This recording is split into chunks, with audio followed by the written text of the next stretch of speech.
Hello students, welcome to my channel time to study. तो आज हम सॉल्व करेंगे क्वाड्रेटिक इक्वेशन एक्सरसाइज 4.3 का क्वेश्चन नंबर 1। उसको सॉल्व करने से पहले हम देखेंगे नेचर ऑफ द रूट्स का नेचर को हम समझेंगे। सबसे पहले देखिए, क्वाड्रेटिक इक्वेशन की स्टैंडर्ड फॉर्म लिखी हुई है, क्या होती है? ax square plus bx plus c is equal to 0। तो यार a does not equal to 0, जहां a कभी 0 नहीं होता और साथ में a b c सब क्या होते हैं? रियल नंबर्स होते हैं। अब देखिए, क्वाड्रेटिक इक्वेशन के रूट्स को निकालने के लिए हमारे पास क्वाड्रेटिक फॉर्मूला है, जो कि है x is equal to minus b plus minus under root b square minus 4ac whole upon 2a। अब देखिए, आपको जो रूट के अंदर एक्सप्रेशन दिखाई दे रहा है ना, बी स्क्वायर माइनस 4ac, इस बी स्क्वायर माइनस 4ac को हम डिनोट करते हैं डी से, और इसे हम बोलते हैं discriminant. D for discriminant, D for deciding factor. तो ये होता है हमारा डिसाइडिंग फैक्टर, जिससे हम पता लगाते हैं कि हमारे रूट्स का नेचर क्या है। अब देखिए, रूट्स का नेचर क्या क्या हो सकता है। अगर इस डी की वैल्यू सॉल्व करने पे आई होगी 0, तो 2 इक्वल रियल रूट्स। हमारे रूट्स कैसे होंगे? रियल होंगे और साथ में ही दोनों इक्वल होंगे। और अगर d मतलब डिस्क्रिमिनेंट की वैल्यू आ गई 0 से बड़ी, d is equal to greater than 0, तो उस केस में रूट्स रियल होंगे और साथ में क्या होंगे? डिस्टिंक्ट मींस डिफरेंट होंगे, दोनों रूट्स अलग अलग होंगे। लास्ट केस देखिए, अगर d हो less than 0, d is less than 0, तो रूट्स हमारे क्या होंगे? नो रियल रूट्स, हमारे रूट्स रियल नहीं होंगे। तो ये 3 केसेस बनते हैं डी के। उस बेसिस पे अब हम क्वेश्चन नंबर 1 सॉल्व करेंगे, और अब हम निकालेंगे गिवन इक्वेशंस के रूट्स का nature.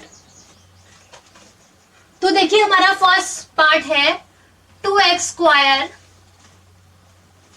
Minus 3x plus 5 is equal to 0। अब देखिए, ये हमारी फर्स्ट क्वाड्रेटिक इक्वेशन लिखी हुई है।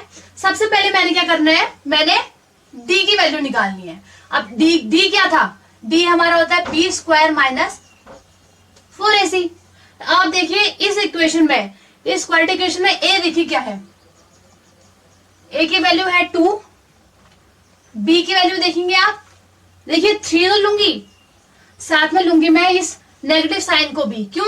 क्योंकि जो हमारी स्टैंडर्ड फॉर्म होती है वो तो दिखती है ax square plus bf plus c is equal to 0, ऐसी कुछ दिखती है। तो यहाँ तो सब जगह प्लस है। अगर यहाँ माइनस लिखा हुआ है, इसका मतलब ये जो 3 है ना, इसी के पास है नेगेटिव साइन है, ये -3 है, तभी जाके देखिए प्लस और -3 को सॉल्व करने पे ये प्लस माइनस -3 बना होगा। ठीक है, तो हम इस साइन को 3 के साथ लेंगे, तो हमारा b आया -3, और c का आंसर देखिए क्या है?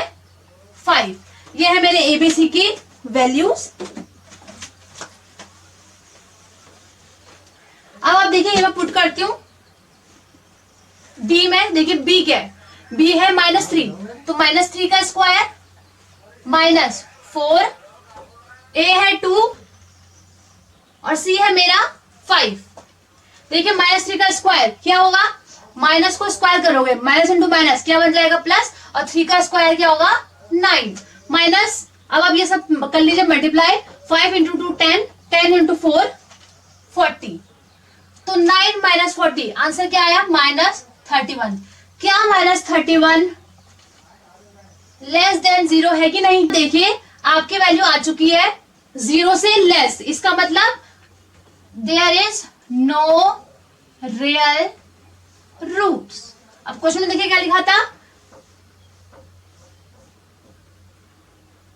If the real roots exist find them. अब क्योंकि हमारे रियल रूट्स तो आए ही नहीं, तो हम आगे कुछ अब इसको सॉल्व नहीं कर सकते। तो अब हम सॉल्व करेंगे पार्ट 2। तो सबसे पहला स्टेप मेरा क्या है? मैं a की, b की और c की वैल्यू ढूंढ लूंगी। देखिए, a क्या होता है? x वाला कोफिशिएंट, मींस आएगा a इक्वल टू 3। b देखिए क्या होता है? x का कोफिशिएंट, जो कि क्या है? -4√3। अब c क्या है? +4। नेक्स्ट स्टेप क्या है मेरे? d is equal to b square minus 4ac। इसमें मैंने a b c की वैल्यूज पुट कर लेनी है, मींस मैंने अपने डिस्क्रिमिनेंट में a b c की वैल्यूज पुट करनी है। देखिए b कितना है? -4√3 का हो जाएगा होल स्क्वायर माइनस 4, ए है मेरा 3 और सी है मेरा 4। अब नेक्स्ट आप देखिए माइनस का स्क्वायर, तो माइनस माइनस तो प्लस हो गया होगा, 4 का स्क्वायर होगा 4 4 जा 16 और रूट 3 का स्क्वायर क्या हो गया होगा 3 माइनस यहाँ आप कर लीजिए मल्टीप्लाई, 4 3 जा 12, 12 4 जा 48। नेक्स्ट स्टेप में आप देखेंगे 16 इंटू 3 भी क्या होता है 48, तो 48 माइनस 48 आंसर क्या आ गया 0। तो डी की वैल्यू आ चुकी है 0। और अगर डी 0 हो तो क्या होता है, रूट्स क्या होते हैं हमारे, रूट्स रियल होते हैं और साथ में इक्वल भी होते हैं। तो अब क्योंकि क्वेश्चन में कहा था if the real roots exist find them, तो हम करते हैं इनको सॉल्व। तो देखिए मैंने क्वाड्रेटिक फॉर्मूला यहाँ पे लिखा हुआ है, तो सीधे मैं इसको यहाँ पुट कर दूंगी। एक्स का आंसर कैसे आता है माइनस बी प्लस माइनस, देखिए बी स्क्वायर माइनस 4 इसे क्या होता है डी है ना, तो मैं यहाँ लिख देती हूँ डी अपॉन 2a। अब देखिएगा माइनस बी मैंने ऐसे लिखा है प्लस माइनस, यहाँ देखिए डी का आंसर क्या आया था 0 आया था ना, तो क्या मैं इसे रूट 0 लिखूं और क्या मैं रूट 0 को 0 लिख दूं, और क्या क्योंकि ये 0 है माइनस बी में प्लस 0 करो या माइनस बी में माइनस 0 करो तो वैल्यू तो माइनस बी ही रहेगी ना, तो मैं सिर्फ ऊपर माइनस बी लिख सकती हूँ और नीचे मेरे पास है 2a। तो जब भी हमारा डी 0 हो हम सीधे सीधे क्या कर सकते हैं x equals to minus b by 2a में अपनी वैल्यू पुट करके x का आंसर मीन्स रूट का आंसर निकाल सकते हैं। तो मैं डायरेक्ट यहाँ पुट करती हूँ, देखिए माइनस मैंने लगाना है फॉर्मूले में है मेरे, तो देखिए b की वैल्यू हमारी थी माइनस 4 रूट 3 और a की वैल्यू थी 3, तो मैंने पुट कर लिया। अब आप देखिए माइनस माइनस क्या हो गया वो प्लस और 4 रूट 3 और यहाँ आपको दिखाई दे रहा है 2 इंटू 3, मैं इस 2 और 4 को कट कर लेती हूँ, 2 2 जा 4। अब आप देखिए अभी फिलहाल ये बन चुका है 2 रूट 3 अपॉन 3।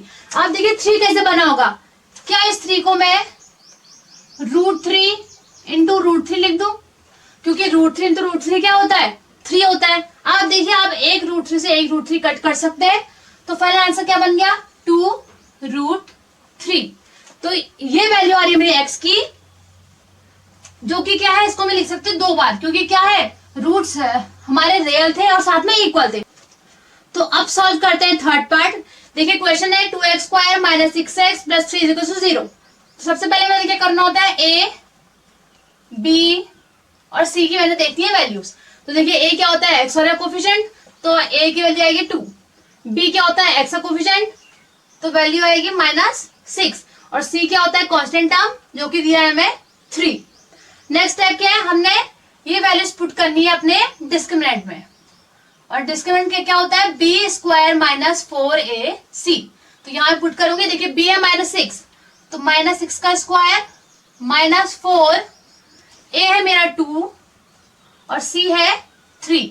देखिए माइनस 6 का स्क्वायर करना है तो माइनस माइनस तो प्लस हो चुका होगा, 6 into 6 36 minus 4 into 2 8, 8 into 3 24। Answer कितना आएगा 12। अब देखिए क्या ये वैल्यू ग्रेटर देन 0 है, तो आप देखिए 12 क्या है ग्रेटर देन 0 है, इसका मतलब डी हमें दिया है ग्रेटर देन 0। तो ऐसे केस में हमारा रूट का नेचर कैसा होता है रियल होता है और साथ में डिस्टिंक्ट होता है, मतलब दो रूट्स आएंगे जो रियल होंगे और डिफरेंट होंगे। तो अब हम निकाल लेते हैं इसके रूट्स। देखिए रूट्स निकालने के लिए मैं अपना क्वाड्रेटिक फॉर्मूला यूज करूंगी। तो फॉर्मूला क्या कहता है x इक्वल्स टू क्या है माइनस b। अब देखिए b कितना था माइनस 6 तो यहाँ लिखना पड़ेगा minus 6 plus minus under root.